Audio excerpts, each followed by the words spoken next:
અને આ તરફ અમદાવાદમાં ભારે વરસાદ રહ્યો એ વરસાદ બંધ થયો અને ત્યારબાદ હજુ પણ પાણી નથી ઓસર્યા। અમદાવાદમાં વરસાદના વિરામ બાદ હજુ પાણી નથી ઓસર્યા। લોકોની મુશ્કેલી હજુ પણ યથાવત।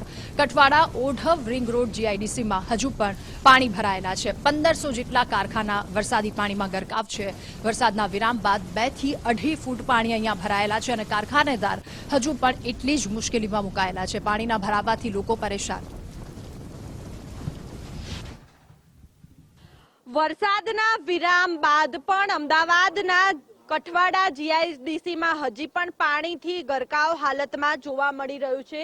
જીઆઈડીસીના આ જે દ્રશ્યો છે હાલ કે તમામ જે યુનિટ છે તે પાણીમાં ગરકાવ થઈ ચૂક્યો છે। આ જે વેપારી છે દ્રશ્યોમાં જોઈ શકો છો કે હાલ કેવી પરિસ્થિતિમાં રહેવા મજબૂર થયા છે, કારણ કે તેમનો જે ધંધો રોજગાર છે તે ઠપ હાલતમાં જોવા મળી રહ્યા છે। 600 થી 700 કરતા પણ જે વેપારીઓ છે તેમને હવે રોવાનો દિવસ આવ્યો છે, કારણ કે 1500 કરતા પણ વધારે જે કારખાનાઓ જીઆઈડીસીમાં આવેલા છે જે પાણીમાં ગરકાવ થઈ ચૂક્યા છે। આ કારખાનાના દ્રશ્યો છે આપ કે જોઈ શકો છો હાલ કે મશીનરી પણ પાણીમાં ડૂબી ગયેલી જોવા મળી રહી છે, જેના કારણે કરોડો રૂપિયાના જે મશીનો છે તે બગડી ગયા છે। 10 કરોડ કરતા પણ વધારે વેપારીઓને નુકસાની થઈ છે। અનેક વખત કોર્પોરેશનને લેખિત હોય કે મૌખિક હોય ફરિયાદ કરી, પરંતુ પરિણામ કંઈ જ આવ્યું નથી। ચારે બાજુ અહીંયા પાણી જ પાણી જોવા મળી રહ્યા છે। ગુજરાત ફર્સ્ટની ટીમ દ્વારા ખાસ કરીને ટ્રેક્ટર ઉપર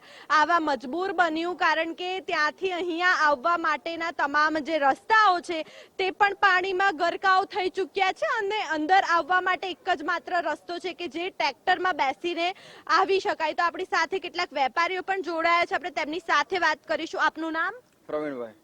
પ્રવીણભાઈ, શું કહેશો, કેટલા કારખાનાને સમસ્યા થઈ છે, કેટલા કારખાનામાં પાણીને નુકસાન થયું છે વરસાદી પાણીના કારણે? અહીંયા તો મારા ખ્યાલથી તો એવું છે કે અહીંયા વિશાલા ઇન્ડસ્ટ્રીયલ એસ્ટેટમાં અમારા 300 થી 400 કારખાના છે અને આજુબાજુના ટોટલ કારખાના ગણીએ આપણે તો 1500 થી 2000 કારખાના છે। અને અહીંયા છેલ્લા 10 દિવસથી આમ તો જોવા જઈએ તો 1 વર્ષ પહેલાથી આ તકલીફ છે, પણ હજી સુધી આ તકલીફ સોલ્વ થઈ નથી। અને અમદાવાદનું મ્યુનિસિપાલિટી તંત્ર જે અહીંયા જોવા પણ આવતા નથી અને 2 ખાલી અહીંયા ડ્રેનેજ લાઈન જે બંધ થઈ ગઈ છે એ ખોલતા પણ નથી। અને અહીંયા વિશાલામાં જે આપણે ઘણા બધા કારખાના છે જેમાં 6 ફૂટ સુધી પાણી ભરાયેલા છે અને બધામાં ઘણું નુકસાન છે। 50 કરોડ ઉપરના નુકસાન ટોટલ વિસ્તારમાં છે અહીંયા। બિલકુલ, એટલે કે 50 કરોડ કરતા પણ વધારે નુકસાની આ વિસ્તારમાં જોવા મળી રહી છે, વેપારીઓનું કહેવું છે। આપણી સાથે અન્ય વેપારીઓ પણ છે। કોર્પોરેશનને ફરિયાદ કરી કે કેમ, શું આવે છે ખરા એ લોકો? હવે આ 28 ઇંચમાં આટલું બધું પાણી ભરાઈ જાય છે તો પછી વધારે આવશે તો શું હાલત થવાનું છે? તો આનું કંઈક તંત્રને કંઈક નિવારણ કરવું પડે, કોઈ પબ્લિકને કંઈ હેરાન ના થાય વધારે પડતું, સમજાય એમ। બિલકુલ, આપણી સાથે અન્ય પણ વેપારી જોડાયા છે, આપણે તેમને પણ પૂછીશું। આપનું નામ? વિનોદભાઈ પટેલ। વિનોદભાઈ, શું કહેશો, હાલ કેટલી વખત ફરિયાદ કરી કોર્પોરેશનને? કોર્પોરેશનના દરેક સાહેબો એકવાર હવે આવીને આશ્વાસન આપીને જતા રહીએ કે અમે કરી નાખશું, બસ હવે નહીં પ્રોબ્લેમ થાય। હવે પ્રોબ્લેમ ક્યારે નહીં થાય, પણ આ પ્રોબ્લેમ ક્યારે સોલ્વ કરી શક્યા જ નથી આ લોકો। અને અત્યારે 1500 થી 2000 યુનિટની અંદર કમસે કમ 7.5 થી 800 કરોડનો ટેક્સ લોકોએ ઉઘરાવેલો છે। ક્યારેક ટેક્સ દેવામાં લેટ થઈ જાય, મહિનો 15 દિવસ તો દંડ સાથે વસૂલ કરે છે આ લોકો। અને 800 કરોડમાંથી એને શું વાપર્યું અને શું એનો હિસાબ કોર્પોરેશનને આપવો જોઈએ ખરેખર? તો આટલું બધું 800 કરોડ રૂપિયાની અંદર રોડ રસ્તાની ગટરની વ્યવસ્થા કરવા છતાં પણ એટલું બધું પાણી આ ભરાય છે, તો આ કોર્પોરેશન ક્યાં અત્યારે ઊંઘમાં છે શું? બિલકુલ, એટલે કે કોર્પોરેશન ઊંઘમાં હોવાનું જ જણાઈ રહ્યું છે, કારણ કે કોઈ પ્રકારની કામગીરી અહીંયા થઈ નથી। હાલની જે આ પરિસ્થિતિ છે હાલ કે ટ્રેક્ટરોની મદદથી આવવા જવાના રસ્તાઓમાં ખાસ કરીને ફેક્ટરી હોય કે કારખાનું હોય તેમાં જે રોડ રસ્તા છે તેમાં પાણી ભરાઈ ચૂક્યા છે અને તેના જ કારણે અહીંના જે કેટલાક યુનિટો છે તે પાણીમાં ગરકાવ થઈ ચૂક્યા છે।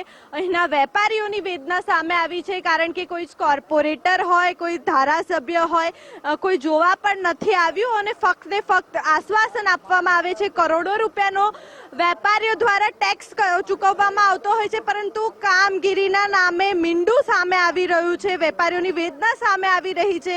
આ 1 વર્ષની વાત નથી, પરંતુ દર વર્ષે ચોમાસામાં આ જ પ્રકારની પરિસ્થિતિ સામે આવી રહી છે, જેના કારણે વેપારીઓનો પણ આક્રોશ સામે આવ્યો છે।